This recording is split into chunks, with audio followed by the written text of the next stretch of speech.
Përshëndetje të gjithëve. Nëse ju pëlqejnë ëmbëlsirat por nuk doni të konsumoni sheqer, atëherë jeni në recetën e duhur. Është një ëmbëlsirë që nuk do përdorim as pak sheqer, edhe miell nuk do përdorim për të gjithë ata që janë intolerant ndaj glutenit. Filloj me përgatitjen e këtij keku. Në tas kam 100 gram me tërshër.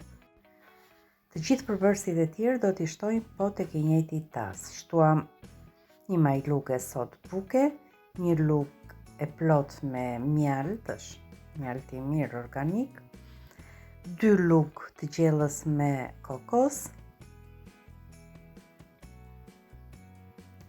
shtojmë 3 vezë. Jo vetëm që nuk të bën dëm kjo recetë, por është plot me proteina.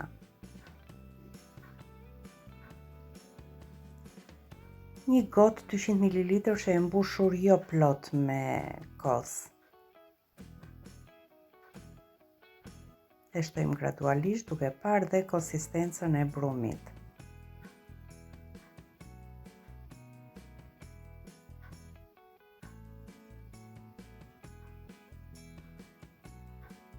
Shtojmë edhe pjesën e ngelur. Mund t'i shtoni fruta të thata, por unë sot preferoj t'i shtoj bollshëm boronica.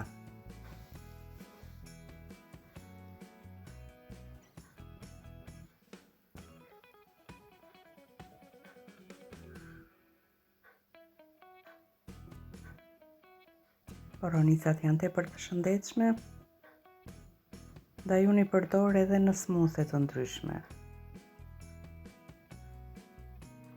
Largojmë këto bishtat që kanë boronicat, i përziej mirë dhe brumin e përgatitur e vendosim në një tavë perimetri së cilës është 20 cm, e lyejmë tavën me pak vaj, si e pat në përbërjen e brumit nuk ka as pak i ndyrë. Ndaj ky është një kek që mund ta përdorin të gjithë ata që janë në një regjim ushqimor. Sërish do t'i vendosim boronica sipër.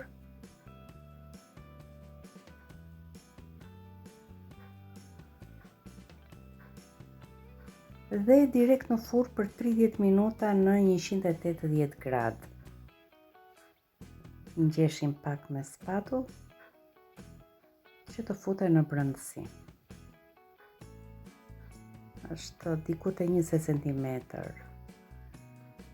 Kjo tavë. Si e shikoni, kunja del e pastër pasi është pjekur, është bërë pak kërce nga anësh.